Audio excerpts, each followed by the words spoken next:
ఓం శ్రీ గణేశాయ నమః. శ్రీమాత్రే నమః. శివాయ గురవే నమః. శ్రీకృష్ణ పరబ్రహ్మణే నమః. శ్రీరామాయ నమః. శ్రీ గురుభ్యో నమః. సచ్చిదానంద రూపాయ విశ్వోత్పత్యాదిహేతవే తాపత్రయ వినాశాయ శ్రీకృష్ణాయ వయం నమః. యా దేవీ సర్వభూతేషు క్షమారూపేణ సంస్థితా నమస్తస్యై నమస్తస్యై నమస్తస్యై నమో నమః. మోహనవాణి ఛానల్ వీక్షకులందరికీ కూడా ముందుగా పృథ్వీ దినోత్సవం అంటే ధాత్రీ దినోత్సవ శుభాకాంక్షలు. ధాత్రి అన్నా, ధరిత్రి అన్నా, పృథ్వీ అన్నా ఎన్నో పేర్లు ఉన్నాయి. ఈ రోజున ధరిత్రీ దినోత్సవాన్ని యావత్ భారతంలో జరుపుకుంటూ ఉన్నాం. మనకి పంచభూతాలు ఉన్నాయి. మన దేహం కూడా పాంచభౌతికమే, అంటే పంచభూతాలతోటి నిర్మించబడినటువంటిది. ఆ పంచభూతాల్లో భూమిది మొట్టమొదటి స్థానం. మనం భూమిని భూదేవి అని, భూమాత అని పూజిస్తూ ఉంటాం. సకల సంపదలకి నెలవైనటువంటి ఈ భూమాత వసుంధర అనేటువంటి పేరుతో కూడా సుప్రసిద్ధమే. సీతాదేవిని లోకానికి అందించినటువంటి పరమ పావని భూమాత. అందుకనే సీతామాతని సర్వసద్గుణేపేత భూమాత,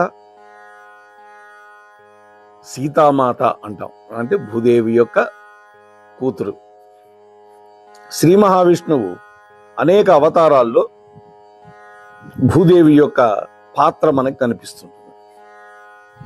ఆదివరాహ అవతారంలో భూమిని తన యొక్క 2 దంష్ట్రాల మీద పైకి లేపినటువంటి అవతారం మనం చూస్తూ ఉంటాం. వెంకటేశ్వరుడి యొక్క అవతారంలో కూడా ఆ వరాహమూర్తే వెంకటేశ్వరుడికి స్థలం ఇచ్చాడు. అట్లాగే ఈ ధరిత్రిని దానవుల నుండి రక్షించేందుకు ఆ దేవాది దేవుడు, ఆ విష్ణుమూర్తి, ఆ శ్రీమన్నారాయణుడు అనేక అవతారాలు దాల్చాడు. శ్రీ మహావిష్ణువు అంశతో జన్మించినటువంటి మహారాజు పృథు మహారాజు.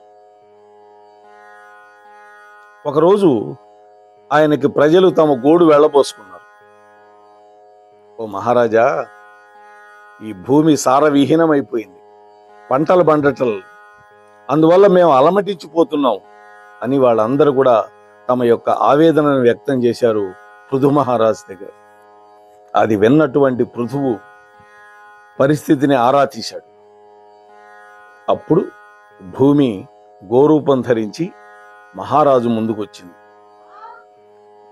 ఓ అమ్మా భూమాత, యజ్ఞాల్లో సమర్పించేటటువంటి నెయ్యి మొదలైన వాటిని అందుకుంటున్నావు, కానీ దానికి ప్రతిఫలంగా మాత్రం ధాన్యం మాత్రం సమృద్ధిగా నువ్వు ఇవ్వడం లేదు.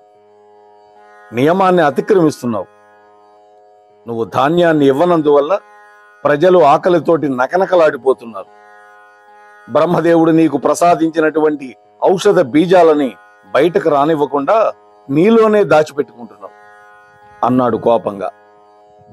అప్పుడు భూదేవి అన్నది, రాజా, సమస్త ప్రాణికోటికి ఆధారంగా ఉండమని నన్ను నీవే సృష్టించవు. నీవే అంటే విష్ణుమూర్తి అని.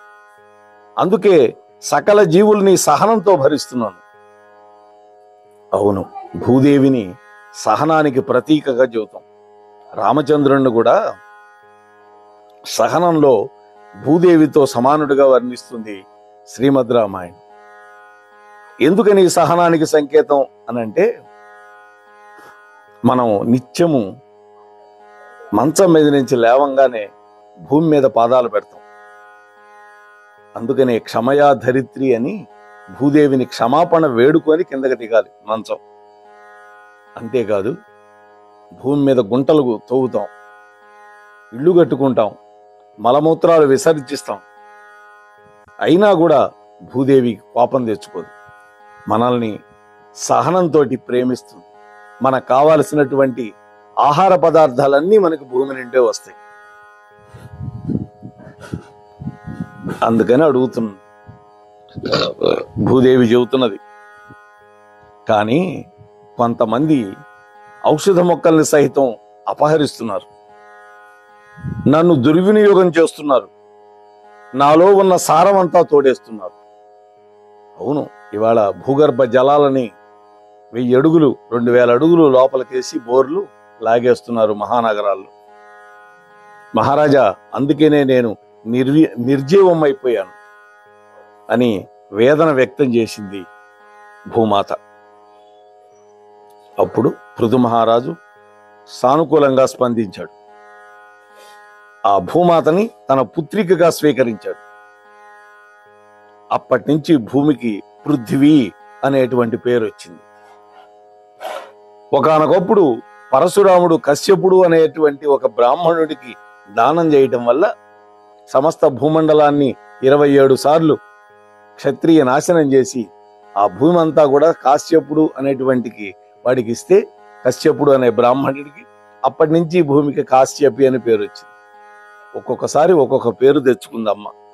ఇప్పుడు పృథు మహారాజు పుత్రికగా స్వీకరించాడు కాబట్టి పృథివీ అనేటువంటి పేరు వచ్చింది. ఈ భూమి యొక్క సౌభాగ్యం కోసం రాజులు యజ్ఞ యాగాలు నిర్వహిస్తూ వస్తున్నారు కదా, అదే పని ఈ పృథు మహారాజు కూడా అనేక యాగాలు చేశాడు. భాగవతంలోని ఈ ఘట్టం మనకు ఒక పాఠం నేర్పిస్తుంది. అంటే సమస్త జీవజాల మనుగడ కోసం ఆధారభూతమైనటువంటి భూమిని గనక రక్షించుకోకపోతే మనకి మనుగడ ఉండదు, మనకి ప్రాణాలు ఉండవు, జీవనమే ఉండదు. అందుకని భూమిని పరిరక్షించుకోవాల్సినటువంటి అవసరాన్ని జ్ఞాపకం చేస్తుంది. అందుకనే ఇవాళ మనం పృథ్వీ దినోత్సవాన్ని జరుపుకుంటున్నాం. కేవలం ఆ ఒక్కరోజే భూమిని రక్షించటం కాదు, ఎవరికి తోచినట్టుగా వాళ్ళు భూమిని రక్షించాలి. మన గ్రంథాలు భూమిని తల్లిగా, ఆకాశాన్ని తండ్రిగా అభివర్ణిస్తూ ఉన్నాయి. పురాణాలు గాని వేదం గాని మనల్ని ఒక తల్లిలాగా ఆదరించి పోషించేది ఎవరు అంటే భూమాత. ఆకాశం నుంచి కురిసే వర్షాన్ని, నక్షత్రాల కాంతిని, సూర్య భగవానుడి యొక్క ప్రాణశక్తిని భూమాత గ్రహిస్తుంది. వాటితో తన బిడ్డలమైనటువంటి మన అందరినీ కూడా పోషిస్తుంది.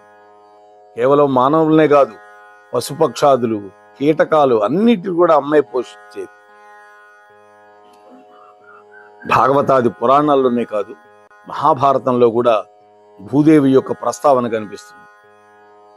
భూదేవిని విష్ణుపత్నిగా కూడా ఆరాధించటం అనేది మన భారతీయుల యొక్క సంప్రదాయం. అందుకే మన మహర్షులు ఈ భూమిని పరమ పవిత్రంగా భావిస్తూ, అమ్మా, విశ్వవ్యాపకుడైనటువంటి భగవంతుడి యొక్క శక్తి విను, సముద్రాన్నే వస్త్రంగా ధరిస్తావు, నా పాదాల తాకిడిని క్షమించు తల్లి అని అడుగుతాం. పర్వత స్థనమండలే అంటాం అమ్మనే.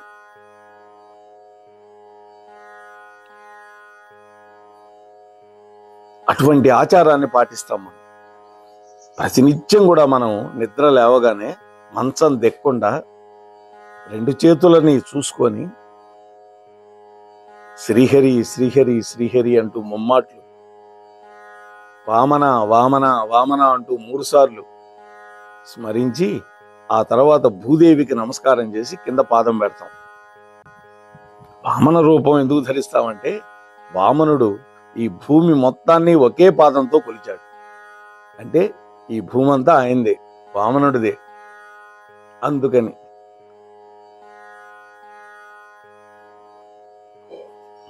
నేల తల్లితోటి ఇంత ఆత్మీయతని, అనుబంధాన్ని అభివృద్ధి చేసుకున్నటువంటి గొప్ప నాగరికత మన భారతీయులది.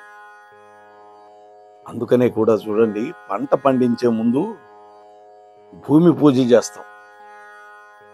అంతేకాదు, ఒక ఇంటిని నిర్మాణం చేయాలన్నా, ఒక నగర నిర్మాణం చేయాలన్నా, ఒక పెద్ద ఫ్యాక్టరీ నిర్మాణం చేయాలన్నా ముందుగా భూపూజ అనేది ఉన్నది. భూమి యొక్క పూజ.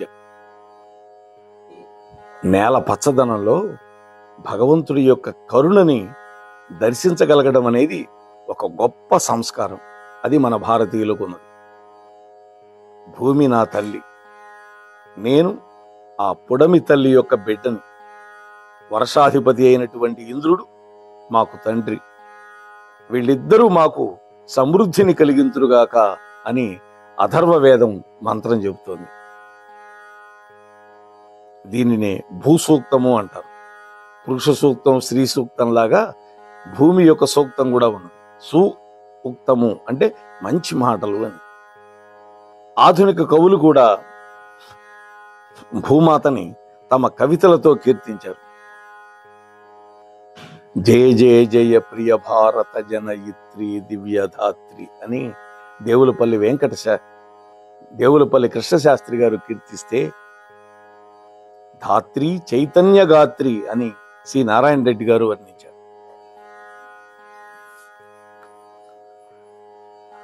అలాగే విష్ణుపత్ని అయినటువంటి భూదేవికి విశేషమైన ఆరాధన కూడా చేస్తారు.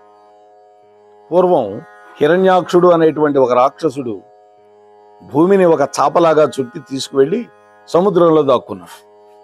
అప్పుడు శ్రీ మహావిష్ణువు వరాహమూర్తి ఆ దేవిని తన దంష్ట్రల మీద పైకెత్తి తీసుకొచ్చాడు. ఆ తరువాత భూమాతకి 24,000 శ్లోకాలతో కూడినటువంటి వరాహ పురాణాన్ని వినిపించాడు విష్ణుమూర్తి. సృష్టి క్రమం, మానవ ధర్మాలు, విష్ణుదేవుడి యొక్క ఉపాసనా విధానం, శివపార్వతుల యొక్క వృత్తాంతం, ధర్మశాస్త్రాలు, పుణ్యక్షేత్రాల యొక్క వర్ణన, ఇవన్నీ కూడా ఈ యొక్క వరాహ పురాణంలో ఉన్నాయి. ఈ ఘట్టాన్ని గుర్తు చేస్తూ భద్రాచల రామదాసు దాశరథి శతకంలో అంటాడు, నువ్వు వరాహ అవతారం దాల్చి ఈ భూమిని ఉద్ధరించావు, అట్లాగే నన్ను కూడా రక్షించు అంటాడు. భగవంతుడు భూరూపంలో ఉండి సమస్త జీవజాలాన్ని సంరక్షిస్తూ ఉంటాడు. ఆ విషయాన్ని కృష్ణ పరమాత్మ భగవద్గీతలో చెప్పాడు. విభూతి యోగంలో, నేను భూమిలో ప్రవేశించి సమస్త జీవజాలాన్ని నా దివ్యమైన శక్తితో భరిస్తున్నాను అన్నాడు. అదే భావాన్ని అన్నమాచార్యుల వారు అని ఆనతిత్య కృష్ణుడు అర్జునునితో భూమిలోను జొచ్చి సర్వభూత ప్రాణులనెల్లా అంటూ ఆలపించాడు. అంతేకాదు ఆండాళ్ళ తల్లి కూడా భూదేవి యొక్క స్వరూపమని భక్తుల యొక్క విశ్వాసం. ఎందుకని? ఆమె కూడా దొరికింది భూమి మీదనే. పృథ్వీ పంచాగ్ని తపస్సు ఏంటో చూద్దాం. పారమార్థిక సాధనలో పంచాగ్ని తపస్సుకి ప్రత్యేకమైన స్థానం ఉంది. పంచాగ్ని మధ్యమంలో తపస్సు చేస్తారు. రాక్షసులు ఎక్కువ చేశారు. అంటే గ్రీష్మ ఋతువులో మిట్ట మధ్యాహ్నం పూట సూర్యుడు నిప్పులు చెరుగుతూ ఉంటే 4 దిక్కుల్లో అగ్నుల్ని రగిల్చుకొని చేసే తపస్సు ఏదైతే ఉంటుందో దాన్ని పంచాగ్ని మధ్య తపస్సు అంటారు. ఎందరో సాధకులు ఈ రకం తపస్సుతో ఆధ్యాత్మిక ఉన్నతిని కూడా సాధించారు. అయితే నేడు పరమార్థ విషయమేమో కానీ మనం అప్రయత్నంగానే ఆ దీక్షలో ఉన్నామేమో అనిపిస్తుంది. ఎందుకంటే భూమి యొక్క ఉష్ణోగ్రతలు పెరిగిపోతున్నాయి. అన్ని వైపుల నుంచి సెగలు కక్కుతోంది. అందువల్ల మన పరిస్థితి పంచాగ్ని తపస్సే అయింది. అందువల్ల భూమిని కేవలం పూజించినంతతో సరిపోదు. భూమి సమమైనటువంటి ఉష్ణోగ్రతలో ఉండాలి అంటే దానికి తగినటువంటి కృషి కూడా మనం చేయాలి. అంటే మన భూమాత కలుషితం కాకుండా పరిరక్షించుకోవాలి. అంటే ప్లాస్టిక్ వ్యర్థాలు, క్యారీ బ్యాగులు, ఇట్లాంటివన్నీ మనం చుట్టి పడేస్తున్నాం భూమి మీద. ఈ ప్లాస్టిక్ భూతం అనేది కొన్ని వేల సంవత్సరాలైనా కూడా భూమిలో కలిసిపోదు. వాటన్నిటి వల్ల కాలుష్య కారకాలు అవుతున్నాయి. దానివల్ల పంటలు సరిగా పండవు. ఒకవేళ పంట పండిన దాంట్లో ఈ వ్యర్థాల వల్ల మానవుడికి పుష్టిని ఇచ్చే పదార్థాల కంటే మానవుడికి రోగాలు పాలు చేసే పదార్థాలే ఎక్కువగా అయిపోతున్నాయి. అందువల్ల భూగర్భ జలాలను కూడా మనం మితంగా వాడుకోవాలి. అలాగే వాన నీటిని ఒడిసి పట్టాలి. ఇంకుడు గుంతలు ఏర్పాటు చేసుకోవాలి. భూమిలోకి వర్షపు నీరు ఇంకేటట్టుగా చేయాలి. వృధాగా వెళ్లి సముద్రంలో కలిసేటట్టుగా మనం చేయకూడదు. ఇవాళ ఆకాశ హర్మ్యాలు కొడుతున్నారు నగరాల్లో, కానీ ఇంకుడు గుంతలకు మాత్రం స్థలాన్ని కేటాయించలేకపోతున్నాం. కకృతి. ఆ గుంట బదులు ఇంకొక రూమ్ వస్తుంది కదా అనుకునేటటువంటి ఒక భావనలో ఉన్నాం. వీటన్నింటి వల్ల మనంతట మనమే మన భూమిని పాడు చేసుకుంటున్నాం. తద్వారా మన యొక్క చావుకు మనమే ముహూర్తం పెట్టుకుంటున్నామేమో అని నాకు అనిపిస్తుంది. కాబట్టి భూమిని మనం గనక సక్రమంగా వినియోగించుకుంటే, సక్రమంగా రక్షించుకుంటే, కాలుష్య భూతాన్ని తరిమి పారేస్తే అప్పుడు మనం ఈ భూమి మీద ప్రశాంతంగా ఉండగలుగుతాం అని ఈ ధరిత్రి దినోత్సవం సందర్భంగా ఈనాడు పేపర్ వాళ్ళ యొక్క సౌజన్యంతో ఈ విషయాలన్నీ కూడా మీతో ముచ్చటించే ప్రయత్నం చేస్తున్నాను. అందరం కూడా కృషి చేద్దాం. ఒక్కళ్ళు చేస్తే పని ఇది అవ్వదు. అందరం పని చేస్తేనే ఈ భూమి సస్యశ్యామలంగా ఉంటుంది, కాలుష్య రహితంగా ఉంటుంది, మనకి మంచి నీళ్లు ఇవ్వగలుగుతుంది, మంచి ఆహారాన్ని కూడా మనకిస్తుంది అని మీతో ముచ్చటిస్తూ ముగిస్తున్నాను. స్వస్తి. మోహన్వాణి తెలుగు పోడ్కాస్ట్ వింటున్న శ్రోతలందరికీ హృదయపూర్వక ధన్యవాదాలు. వినండి, వినిపించండి, వింటూనే ఉండండి మోహన్వాణి తెలుగు పోడ్కాస్ట్. మీరు వింటున్నారు మోహన్వాణి. మా కార్యక్రమాలు మీకు నచ్చితే ఇప్పటివరకు మా ఛానల్కి సబ్స్క్రైబ్ చేసుకోకపోతే వెంటనే ఈ క్షణమే సబ్స్క్రైబ్ చేసుకుని ఆ పక్కనుండే బెల్ బటన్ని మ్రోగించి అందరికీ షేర్ చేసి మీ విలువైన కామెంట్ను కూడా చేసి మమ్మల్ని ప్రోత్సహిస్తారని కోరుతున్నాను.